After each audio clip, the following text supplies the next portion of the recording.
नमस्कार दोस्तों। कहते हैं अपने यहाँ मूर्खों की कमी नहीं है, तो गलत नहीं है। औरों की बात छोड़िए, राजा भी एक से एक मूर्ख रहे हैं। नारायणदर्शी संप्रदाय के चक्कर में आकर एक राजा अपनी नाक कटवाने को तैयार हो गया था, क्योंकि संप्रदाय के लोगों ने उससे कहा था कि ईश्वर नाक की ओट में रहता है, इसके कटते ही दिखने लगेगा। स्वामी दयानंद सरस्वती की पुस्तक सत्यार्थ प्रकाश के अनुसार वह तो राजा के पुराने दीवान ने परीक्षण के तौर पर अपनी नाक कटवाकर राज खोल दिया और राजा बच गया।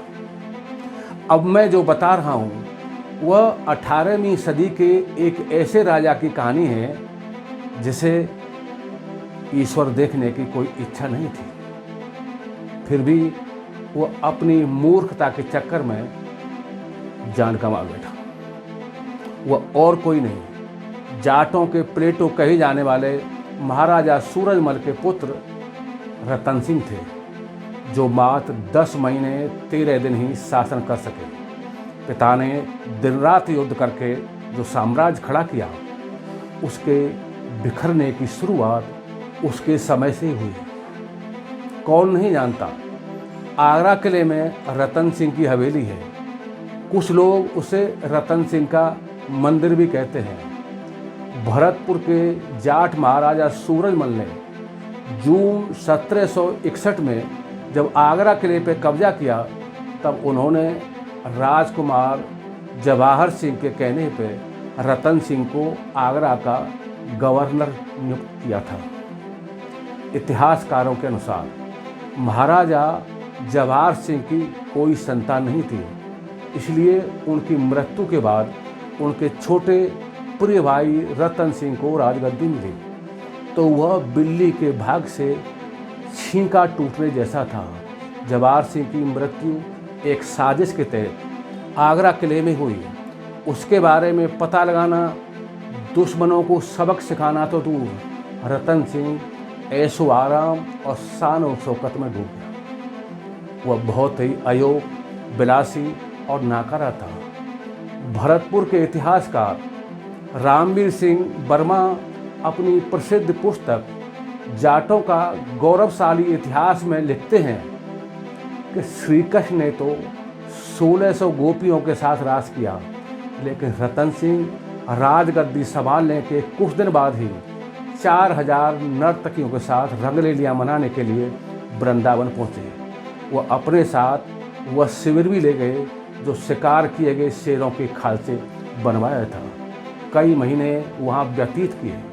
वहीं से आदेश जारी किए कि आगरा से लेकर मथुरा तक बाग लगाए जाएं। उनके शासनकाल में एक बार होली आई, जिसमें वह 2 माह तक रास रंग और नाच गाने में मस्त रहे। इसके बाद वह फिर वृंदावन आ गए। रतन सिंह को स्त्रियों के अलावा कीमियागिरी में रुचि थी। वह जादूगरी के खेल देखा करता था। रूपानंद गोसाई ने तंत्र मंत्र से चाहे जितना सोना बनाने की कहकर राजा को अपने जाल में फंसा लिया। उससे काफ़ी धन भी ऐंठ लिया। जब कोई सोना बनाना जाने तो बनाए, बहुत दिनों तक कोई किसी को मूर्ख नहीं बना सकता।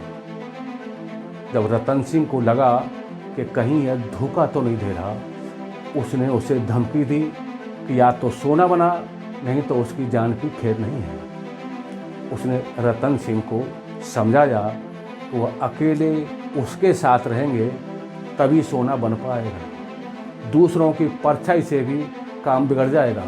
रतन सिंह बातों में आ गया। वह दूसरों की बातों पर सहज विश्वास कर लेने वालों में था। वृंदावन में 11 अप्रैल 1769 को रात्रि का समय था। गोसाई अकेले महाराजा को अपने शिविर में ले गया। वहाँ धोखे से खंजर से उसका पेट चीर दिया। गोसाई का इरादा वहाँ से फरार होने का था, लेकिन वो ऐसा नहीं कर सका। महाराजा के चीखने की आवाज़ सुनकर आए राजा हीरा सिंह, सदासो, खुशाली राम, प्रधान सेनापति दान साहब भागे भागे आए तो शिविर का दृश्य देखकर दंग रह गए। उन्होंने मौके पर ही रूपानंद गोसाई को टुकड़े टुकड़े कर दिया। महाराजा रतन सिंह का यमुना किनारे कालीदेव पर अंतिम संस्कार किया गया। उनके साथ हुई घटना को करीब 250 साल बीत चुके हैं, लेकिन तंत्र मंत्र से सोना बनाने के नाम पर ठगी अभी भी चलती है। जय हिंद, जय भारत।